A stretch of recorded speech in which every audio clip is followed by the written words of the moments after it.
1940년 6월 25일 어이없는 졸전으로 나치 독일군에 패배한 프랑스군이 침공 6주 만에 항복하고 나치 독일은 프랑스 각지의 공장들을 접수하기 시작합니다. 이렇게 나치 독일이 접수한 프랑스의 자동차 제조사들 중에는 푸조 외에도 시트로eng도 있었습니다.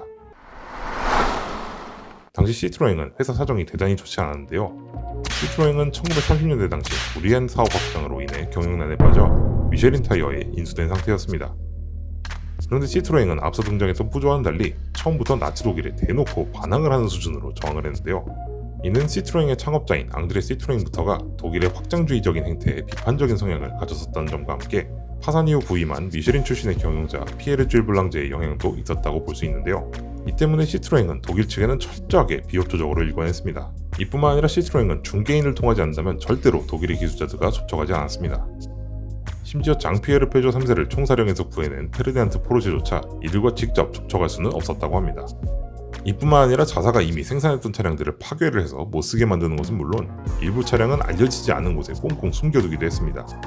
이는 나치 독일이 자사가 생산한 자동차들을 이용하지 못하게 하고 나아가 독일이 자사가 축적한 자동차 기술을 강탈하지 못하도록 하기 위해서였습니다. 물론 이러한 와중에도 직원들의 고용은 유지하기 위해 나치 독일의 모든 요구를 거부한 것은 아니었습니다만 여기서도 갖가지 방식으로 독일을 골치 아프게 만들어줍니다. 그중 한 사례는 독일군 맞춤형 엔진오일 딥스틱이었는데요. 시트로eng은 독일군의 납품할 트럭에 설계상의 적정 수치보다 훨씬 적은 양의 엔진오일을 주입하고는 적정 수치보다 훨씬 더 낮은 위치에 홈을 판 맞춤형 딥스틱을 꽂아주었습니다. 그래서 독일군이 시트로eng으로부터 납품받았던 45형 수송 트럭들은 분명히 출고 때에는 적정량의 엔진오일이 주입되어 있음에도 현장에서 마치 약속이나 한 것처럼 주기적으로 고장에 시달렸다고 합니다. 당연히 이 트럭들은 수명 내내 윤활유가 부족한 상태로 주행을 했으니 고장이 안 날 수가 없었던 것이죠. 이 방법은 대단히 영리한 방해공작 방법이었습니다. 딥스틱 하나만 제외하면 지극히 정상적으로 생산된 트럭이었기 때문에 나치 독일로서는 불량품을 납품했다는 등의 딴지를 걸 수조차 없었고 트럭 한 대 한 대가 급했던 독일군을 아주 효과적으로 괴롭힐 수 있었기 때문입니다. 이외에도 시트로eng은 각지에서 활동하던 레지스탕스들과 긴밀히 협력해 독일군의 차량 생산 계획과 부품 수송 경로, 점령군의 병력 이동 정보를 연합군에 전달했습니다. 심지어 이런 상황에서도 시트로eng은 나치 독일 몰래 신차를 개발하는 대담함을 보여줬는데요. 이때 개발하고 있었던 신차는 그 유명한 투스이브이의 모태가 됩니다. 이 당시는 투스이브이의 설계 기반에 해당하는 TPV라는 차가 양산 단계로 넘어가고 있었던 과정이었는데요. 이때 피에르 줄 블랑제는 이미 250대의 선행 양산이 이루어진 TPV 전량을 폐차 처리해서 못쓰게 만들라는 지시를 내립니다. 또한 일부 시제 차량은 아예 부품 하나하나까지 완전 분해시켜서 자사 테스트 센터 구석구석에 꽁꽁 숨겨두라는 지시까지 덧붙였죠. 하지만 이런 노력에도 불구하고 프랑스 전역에 게슈타포를 깔아두었던 나치 독일의 눈을 완전히 피할 수는 없었습니다. 나치 독일은 시트로eng의 TPV 프로젝트를 자신들이 내걸었던 국민차 계획에 채택해주는 대가로 시트로eng에게 TPV 프로젝트 계획안을 공개할 것을 요구했습니다.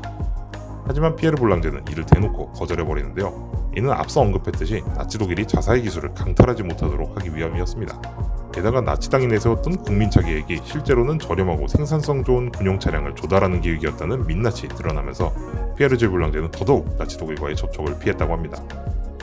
그러면서도 시트로eng은 훗날 투스비로 불리게 될 신차 개발 프로젝트를 은밀하게 진행시켜 나가는데요. 1942년 연합군의 회풀 작전으로 단단히 화가 난 나치 독일이 프랑스를 완전히 집어삼키고 군정청을 세워버린 시기에도 그들은 나치 독일의 눈을 피해 은밀하게 신차의 성능 시험까지 진행했습니다. 그리고 나치 독일은 피에르 줄 블랑제를 제국의 적으로 규정하고는 눈에 띄기만 하면 잡아 가두려 들었고 추방 위협도 서슴지 않았다고 합니다. 일례로 종전 후 파리 소재의 게슈타포 사무소에서 발견된 문건 중에는 피에르 줄 블랑제 이름이 1순위로 적힌 블랙리스트가 발견되기도 할 정도였으니 나치 독일이 그들을 얼마나 눈의 가시로 여겼는지 알 수 있습니다. 그리고 전쟁이 끝나고 1948년 시트로eng은 나치 독일의 눈을 피해 어렵게 개발한 신차 투스비를 공개, 전 유럽에서 공전의 히트를 기록하면서 멋지게 재건에 성공하게 됩니다. 심지어 이 차는 독일에서도 아주 큰 인기를 끌었죠. 오늘날 시트로eng은 푸조와 함께 프랑스의 자동차 제조사들 중에서 이른바 애국 마케팅이 통하는 브랜드로 꼽히고 있습니다. 실제로 그들은 다양한 방법으로 나치라는 거대한 압제에 저항했고 절망에 빠진 프랑스 국민들에게 힘이 되어 주었으니 말입니다. 하지만